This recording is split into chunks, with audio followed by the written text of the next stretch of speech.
Alô, meus alunos. Mais uma vez nós estamos aqui para darmos continuidade ao nosso sistema de aula gravada. E eu só gostaria de lhes lembrar que na aula passada nós falamos sobre os governos gerais.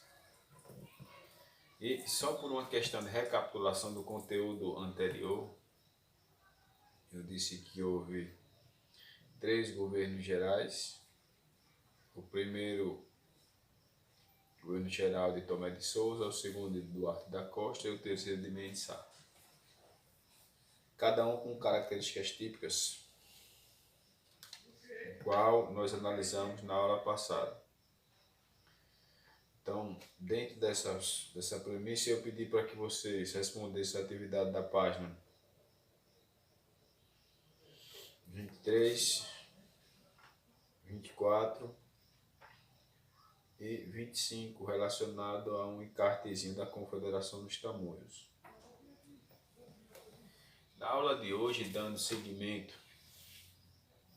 ao nosso capítulo que é Estado e Religião, eu trago 2 tópicos para que nós possamos analisar, entendendo que é o suficiente para que nós possamos entender a relação entre a religião e o Estado, já que nós falamos até o presente momento somente sobre Estado. Quando eu me refiro a Estado, eu estou falando da forma, e quando eu estou me referindo a Estado, eu estou me referindo só apenas à forma de gestão e organização institucional para a administração. Por isso que nós falamos de capitania, por isso que nós falamos de governo geral, então nós só estávamos falando dessa questão de gerenciamento do território. Aí agora nós vamos falar sobre os vínculos que a religião tem para com o Estado. Você sabe que a Igreja Católica, durante 1000 anos, que nós falamos lá no primeiro ano médio, dominou as nações europeias, na sua grande maioria. A última nação europeia, o qual a Igreja Católica perdeu seu poder, foi Portugal. Então, há muito tempo Portugal tem um acordo com a Igreja Católica. Esse acordo é chamado de padroado. O que é isso na prática, professor? É uma relação de proteção de ambas as partes. O rei protege a Igreja Católica com seu poder físico, administrativo. A Igreja Católica supostamente protege os interesses do rei, a partir da pregação da ideia de que, de alguma forma, o rei é o melhor para todo o seu povo. Então, dentro dessa perspectiva, eu gostaria que você me acompanhasse aí na página 27 do livro de vocês, segundo ano. Então, dentro dessa perspectiva, tanto a igreja quanto o Estado tinha determinadas obrigações uns para com os outros. No caso, dentre os mais principais do rei, era permitir a expansão do catolicismo dentro dos seus territórios. No caso, o Brasil era passivo de catequização, pois existia um acordo anterior à própria colonização do Brasil que estabelecia essa máxima. Eu não sei se você sabe, mas se não souber, eu lhe direi agora, que exatamente no período em que o Brasil começou a ser colonizado, ocorreu a Reforma Protestante lá na Europa. Então, muitos católicos preferiram seguir a doutrina de Martinho Lutero. Esses católicos foram chamados de católicos novos. E essa prática não condizia com a realidade da igreja. Portanto, os católicos novos, os chamados evangélicos, foram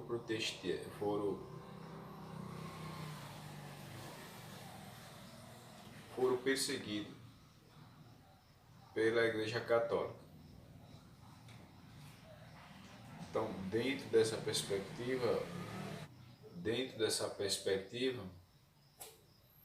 o catolicismo era a religião oficial da metrópole portuguesa, portanto tinha todas as liberdades, entre aspas, dentro do território brasileiro. Mas às vezes existia momento de conflito.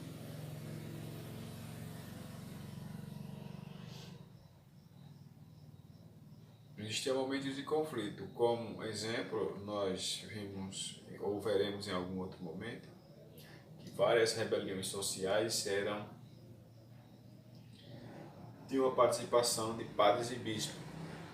Então, dentro dessa primeira análise, eu gostaria que vocês respondessem as questões da página 27, 3 questionamentos específicos. E claro, se utilizando como referência esse fragmento de um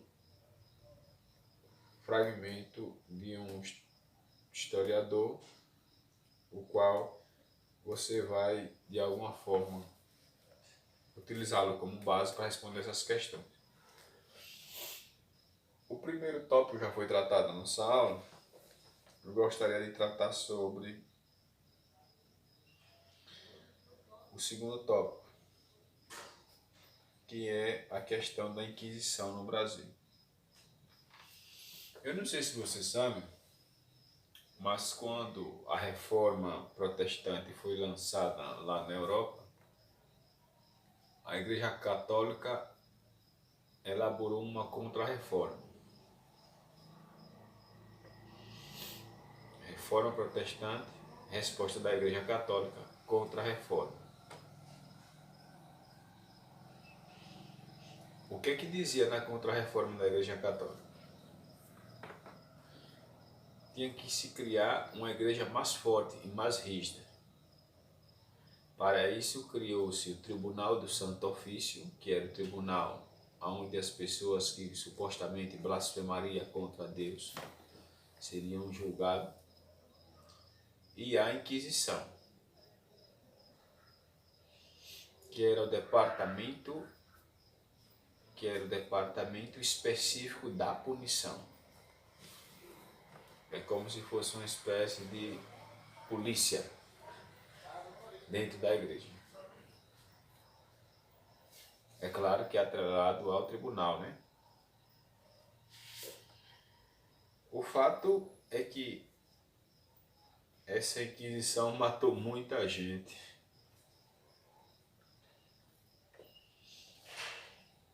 Por não acreditar no modo como era a doutrina cristã da época. E essa Inquisição veio para o Brasil. Alguns representantes vieram para o Brasil para perseguir os cristãos novos. Quem são os cristãos novos? São os judeus, eram os africanos que misturavam suas crenças com a religião indígena. Eram pessoas, eram colonos que aqui viviam, que não se adequavam bem à questão da Igreja Católica. Então, para combater esses crimes contra as verdades da fé cristã, as autoridades da Igreja Católica vieram para o Brasil e, de certa forma, perseguiram esses caras aqui em território brasileiro por blasfêmias e práticas sexuais,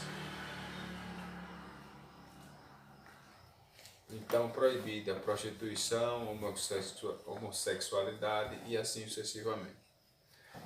Pois bem, pessoal, a nossa aula de hoje ela se resume a isso, porque na próxima aula nós entraremos na sociedade açucareira. Então eu quero que vocês respondam os exercícios da página 27 até a página 31. Poste para mim, eu espero que eu tenha sido entendido. Tenha uma boa aula e deixe seu like, ok? Qualquer dúvida, estou à disposição.